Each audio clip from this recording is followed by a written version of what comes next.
Well, there's been a lot of things happening in the NBA. The in-season tournament is getting a lot of attention. Last night was probably the best in-season tournament game. Tonight, Suns-Lakers, another huge in-season tournament game. And Rick Bucher's been covering the league for about 30 years. So what do I take away? Pacers-Celtics, you actually have a fairly hot take on this, which I don't necessarily disagree with, because you and I have always had sort of the same feeling on Jason Tatum, that being a great top five player is not just athletic ability. It's a mindset. It is an 100%. Instinct. Are you a killer? Do you have sort of that, give me the ball, I'm selfish, get out of the way? I've never felt Tatum has that. So you watched the Celtics-Pacers last night, and tell me your takeaway, which you told me during the break, which is interesting. Well, this has always bothered me because I look at the Celtics talent-wise. I felt the same way last year, the last couple of years, and another iteration of them being incredibly talented, arguably the most talented team in the league. And yet, they get into these big moments, and for one reason or another, things go sideways, and it generally goes sideways with Jason Tatum. Now, Jason Tatum can have big games, he can have big performances in big games, and then he can also completely unravel in big games. And last night was one of those semi-unraveling, certainly in the end. And this is what is at the heart of why no matter how talented they are, that I'm not buying that the Boston Celtics are going to win a championship with this iteration. And it's because once you get to the postseason, they are going to face either a better star or a better head coach. Yeah. One or the other, they're going to get in a game. And those are the elements that decide games, close games, at the end. And it just so happened that last night, they faced both. Tyrese Halliburton, I would take over Jason Tatum today, tomorrow, next week, whenever. And Rick Carlisle, obviously, over Joe Mazzulla. Yeah. I'm taking. And that, to me, is why it just seems at the most inopportune times they appear rudderless. So there was an incident, LeBron, Ime Udoka, and it was the B word got thrown around. Everybody had an opinion. What was your takeaway? You know both on the incident. Yeah, look, Ime Udoka, it's the reason that he's in Houston, is that he is a confrontational, he's the same as a coach as he was as a player. He made it in the league because he was tough and he took no guff. Didn't matter, star, whoever you were, he was going to challenge you. I'm taking a name from the past. Raja Bell kind of had the same attitude. Number of guys, PJ Tucker, guys who are like, I can only stay in the league if I am not going to be bowed by anyone. And so LeBron, he's going to confront him. And LeBron, quite honestly, people take issue with him confronting the coach.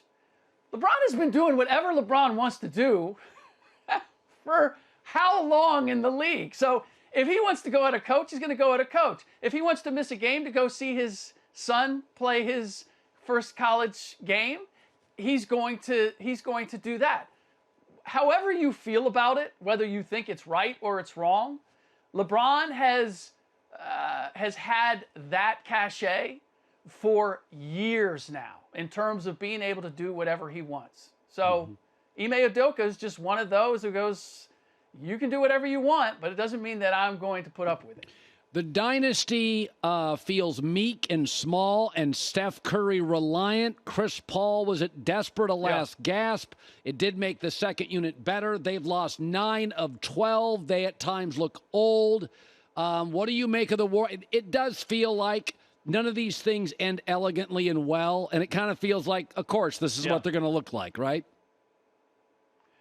They've extended it beyond what they should have. And so, look, we didn't expect them to win the last championship, and that's what Warriors fans are always going to hang out there when they struggle like this. Go, remember what happened last time? Everybody counted them out, and then lo and behold, they went and won another ring. Here's the issue that they're facing right now. Colin, I'll put the question to you. What is it that the Warriors do better than anybody else in the league?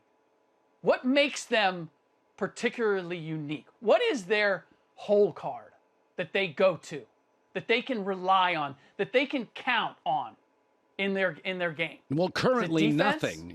No, currently nothing.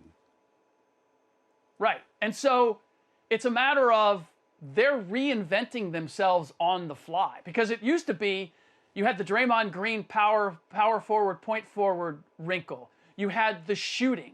You had the versatility defensively where you could put 5 guys on the floor and switch them all.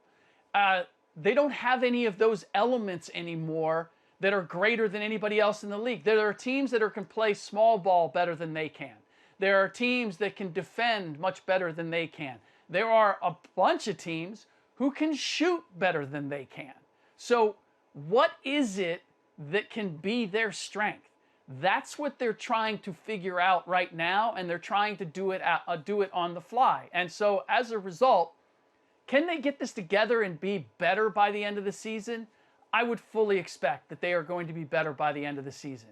Are they going to find some magical elixir or formula that suddenly makes them the riddle that everybody else has to figure out? I'm afraid that those days are over, and that formula is residing in Denver right now. So has there been to you, we know who's good at the top, is there a macro trend? Is there any big surprise in the NBA this year to you? Yeah. To me, it is, without question, that the small markets are back, baby. Yeah. Colin, Oklahoma City, Orlando Magic, Minnesota Timberwolves. Like, sometimes you get the first half of the season, and you have some of these teams, or have a team that jumps up and they win a lot of games. This is not the Utah Jazz. Let's not mistake that.